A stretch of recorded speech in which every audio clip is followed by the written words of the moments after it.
Como les decía hace unos minutos, está con nosotros el senador Carlos Jiménez Macías. Muchas gracias, Carlos, por estar aquí con nosotros. Al contrario, muchas gracias a ti, Raúl. Él es presidente de la Comisión de Relaciones Internacionales en el Senado de la República. Carlos, te he invitado para tratar dos asuntos que yo considero son importantes en el momento en que vive el país. Decía primero que es el recambio de embajador de los Estados Unidos en México. Se va una persona y llega el señor Anthony Earl Wayne. Y el segundo asunto que trataríamos es el discurso que hizo el jefe de las instituciones nacionales en Palo Alto, California. ¿Estás de acuerdo en que empecemos por el primero? Totalmente de acuerdo. Bien. ¿Quién es el próximo embajador de Estados Unidos en México? Bueno, mira, hay una posibilidad enorme de que la relación mejore justamente por el perfil del embajador. Históricamente a México han venido como embajadores políticos o figuras de mucho peso en Estados Unidos, que han formado parte de gabinetes presidenciales allá, etcétera. Y esto muestra, por supuesto, la importancia, la trascendencia de la relación bilateral entre México y Estados Unidos. Pero lo que ha traído como consecuencia también eso es que han sido en su mayoría muy protagónicos y han asumido roles que no les competen a los diplomáticos. Entonces, el perfil de Wayne es un perfil de diplomático de carrera. Es un hombre que ha trabajado en el Departamento de Estado de los Estados Unidos, que tiene más de 30 años en la carrera diplomática, que tiene una formación diplomática, lo que lo va a hacer menos protagónico. Los diplomáticos son bastante discretos, manejan las mismas cosas que los que son muy protagonistas, porque finalmente Pascual no hizo más que lo que cualquier embajador hace en cualquier país en donde esté acreditado, es dar seguimiento a las cosas que pasan, evaluarlas y comentarlas con su gobierno. Lo que nunca esperó es que Wikileaks lo agarrara menospreciando alguna de las cosas de México. Creo entonces que Wayne trae una experiencia muy importante de conocimiento de la política en Latinoamérica, fue embajador en Argentina durante 3 años, es un hombre muy vinculado a la política internacional, atendió los temas de la región europea desde el Departamento de Estado, es un hombre muy polifacético, hijo de una cantante de ópera, un músico, él mismo es una gente culta y es un experto en el tema del narcoterrorismo. Su última responsabilidad en Kabul, en Afganistán, tuvo que ver justamente con la restauración del orden constitucional ahí, la democracia entre comillas que dicen que ahora hay, después de las elecciones tan revueltas que se dieron ahí, ¿no? Entonces, creo que tiene un perfil muy acertado y pienso que va a enfocarse mucho al tema del Plan Mérida, a que este plan dé mejores resultados, a una colaboración mejor en la lucha contra el narcotráfico en México y a una visión de la seguridad que no sea necesariamente la visión que tienen los muy políticos en los Estados Unidos, que es la seguridad de ellos, sin importar lo de los demás, ¿no? Para nosotros mexicanos es muy importante la relación que tengamos con los vecinos del norte. Lo sabemos proverbialmente. Pero también es cierto que los distintos embajadores yanquis han metido más que la nariz en nuestro país. Quiero citar el caso del embajador Wilson en la época justamente de la revolución, la incidencia que tuvo en el golpe contra Madero, abiertamente, y luego más tarde han venido embajadores que han tratado de imitar a Wilson, han tratado de decir nosotros somos los reyes del universo, somos el imperio y ustedes mexicanos deben estar subordinados a ello. En algún tiempo, seguramente tú también lo escuchaste, que el presidente de México, el que fuera candidato del partido que fuera, debía estar subordinado a la aceptación, al visto bueno de los yanquis. Yo no sé si esta suposición sea verdadera, sea real, y que en una época electoral, la del año que viene, para cambio de jefe de las instituciones nacionales, tenga que ver de alguna manera la opinión del embajador norteamericano. ¿Tú qué piensas, Carlos? Mira, primero retomando lo que dijiste, no es una de las más importantes, es la más importante relación bilateral que México tiene con cualquier país del mundo, ¿no? Y lo segundo es, en efecto, durante mucho tiempo, la influencia de las decisiones políticas en México un poco pasaban por igual, entre comillas, el visto bueno de los Estados Unidos, del gobierno, de los políticos. Yo creo que eso ha ido perdiendo fuerza. Creo que el país ha ido avanzando, es un país mucho más democrático hoy, y los políticos saben que hay que mantener una buena relación con Estados Unidos. No olvidemos que es nuestro primer socio comercial, es con el que hacemos más del 80% de nuestros intercambios. Tenemos un tema muy importante en materia migratoria con ellos, con 200 y tantos mil mexicanos que se van a Estados Unidos cada año. En fin, hay una agenda bilateral pesada, difícil, complicada. Tenemos una frontera muy porosa. Y esto tenemos que reconocer que en la medida en que las instituciones mexicanas han ido fortaleciéndose, en esa medida también han ido ubicando un poco a Estados Unidos en una dimensión diferente. Yo creo que es algo que tenemos que acabar, porque nosotros mismos hemos propiciado que los norteamericanos, o los gringos, como has dicho, vengan a México. Yanquis, sí, peor todavía. Pero está muy bien aplicado. Justamente con la idea de establecer en el país una suerte de supervisión de los actos del gobierno, de las actividades.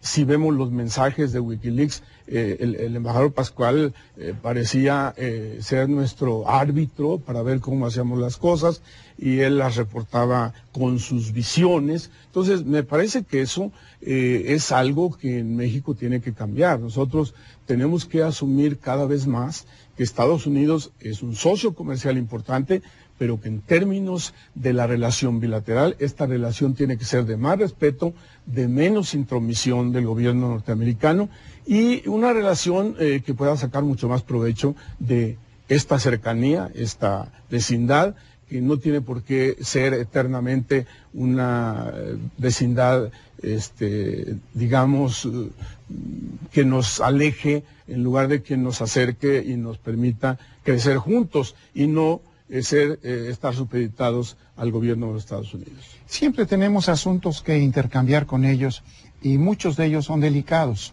Está, por supuesto, lo que tú acabas de señalar, la migración. Está, por supuesto, todo lo que es el narcotráfico. Está, por supuesto, la relación cultural, la relación en todos los órdenes, de alguna manera tiene que pasar con ellos, por ellos. En las condiciones actuales en que vivimos, ¿cuál es el peso que tiene la Comisión de Relaciones Internacionales que tú presides en el Senado en lo que pudiera ser la elaboración de políticas bilaterales con ellos? Mira, el Senado en sí mismo tiene una facultad constitucional. Así es. Tiene una corresponsabilidad en materia de política exterior. El Senado ratifica los nombramientos consulares que hace el gobierno, y el Senado ratifica los acuerdos y tratados, las convenciones, etcétera. Toda la relación internacional necesariamente pasa por el Senado de la República. La facultad no es tan plena, lamentablemente.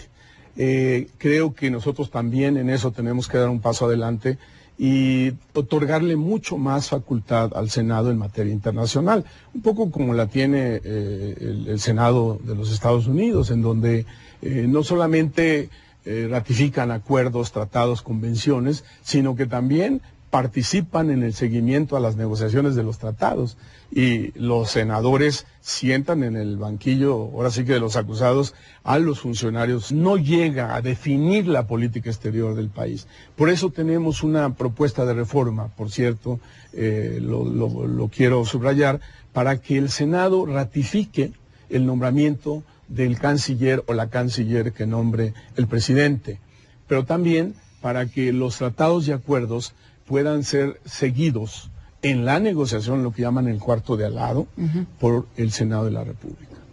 Y Carlos, en las relaciones múltiples de todo orden que mantenemos con los Estados Unidos, ¿crees tú que pueda haber una mejora en puntos delicados, importantes, trascendentes, como son: México pone los muertos, y ustedes, señores del norte, ponen las armas y ponen el consumo, ponen el gran mercado de las drogas.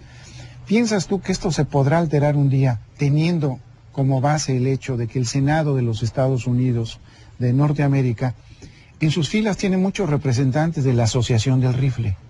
No sé cuántos sean, pero es un número importante que trasciende las reuniones y modifica los acuerdos. De tal manera ellos ven esto como un negocio donde no nos debemos de meter y donde ellos hacen lo que quieren con sus rifles de asalto, con sus ametralladoras, con sus bombas, con sus granadas, etcétera, etcétera. ¿Tendremos alguna vez el peso suficiente, el peso moral, para poderles pedir que esto se aminore? No digo que se quite porque es imposible en gente que ve todo como un negocio. Lo mismo la droga, que para ellos no es más que un business más, porque en sus manos estaría el controlarla también y no se hace. ¿Crees tú que alguna vez los mexicanos a través del Senado pudiéramos llegar a tener un peso sobresaliente que pudiera frenar todo esto? No es fácil. Lo primero que tendría que cambiar es la actitud del gobierno de México frente a los Estados Unidos.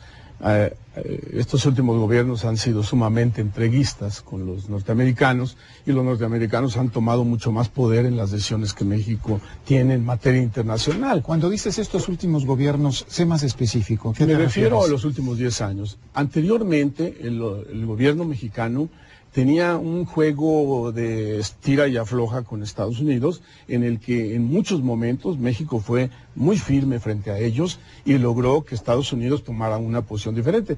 Recordemos que México se opuso al bloqueo y se siguió oponiendo a Cuba frente al poder de Estados Unidos, que México propuso el ingreso de la China comunista en Naciones Unidas, que Estados Unidos impedía. Que México se alió con los republicanos españoles en un momento en que las relaciones se daban entre la dictadura que finalmente tuvo Franco.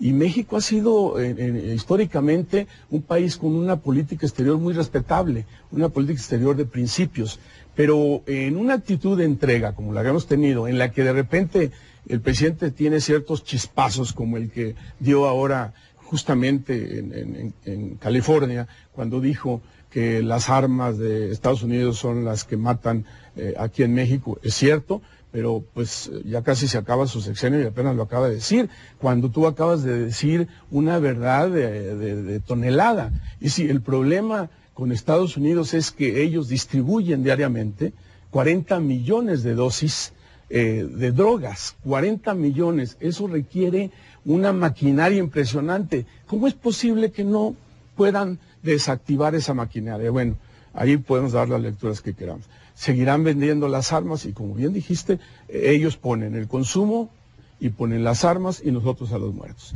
Es una política equivocada y evidentemente Estados Unidos no está haciendo su parte. Y por eso sí se requiere un gobierno más fuerte, un gobierno mucho más firme en su relación y un Senado, por supuesto, también más protagónico, y eso solo se puede lograr con una reforma constitucional que le dé al Senado un nivel mayor de participación en política exterior. Quizás los jóvenes que nos rodean y los que estén en casa no se acuerden o no sepan que tuvimos un canciller que obtuvo el Premio Nobel de la Paz. García Robles. Así claro. es, justamente por el hecho de tener una política de acuerdo con el presidente de entonces, claro está, para que tuviésemos ese peso moral y tuviésemos también una configuración y un perfil que, como tú mismo dijiste, tomo tu palabra, tu calificativo, éramos respetados en el exterior. Hoy parece ser que esto ha sido totalmente borrado y que a duras penas nos hacemos entender, y cuando ocurre que nos responden, salen con asuntos como el Plan Mérida, que son para lo que es la lucha que se ha emprendido, unos cuantos centavos y nada más. Sí, yo creo que has dicho algo fundamental. La política exterior ha perdido fuerza y liderazgo en el mundo. Nosotros éramos el hermano mayor en nuestra región latinoamericana. Hoy, ni modo, Brasil nos ha desplazado. Abandonamos totalmente a Latinoamérica cuando éramos la voz de Latinoamérica en los foros multilaterales. Nosotros tuvimos momentos de gran resplandor con el grupo de los no alineados, la Carta de los Deberes y Derechos de los Estados, que fueron movimientos mundiales del tercer mundo. México era un líder del tercer mundo. Todo eso, lamentablemente, se vino al traste porque caímos en el juego de los Estados Unidos. Y si cuando supimos sí negociar con ellos, no podemos evitarlo, son nuestros vecinos, tenemos muchas cosas que nos relacionan necesariamente, entre ellas pues el comercio, que es impresionante, y si no entendemos que frente a ellos hay que ser mucho más firmes, mucho más contundentes, bueno, pues nos van a seguir viendo como nos ven hasta ahora. Ustedes paren a los narcos allá, mátenlos, en fin, y nosotros aquí pues que se siga consumiendo. Vamos a hacer un espacio para las promociones de Canal 34 y usted en casa no se retire porque regresamos cuanto antes.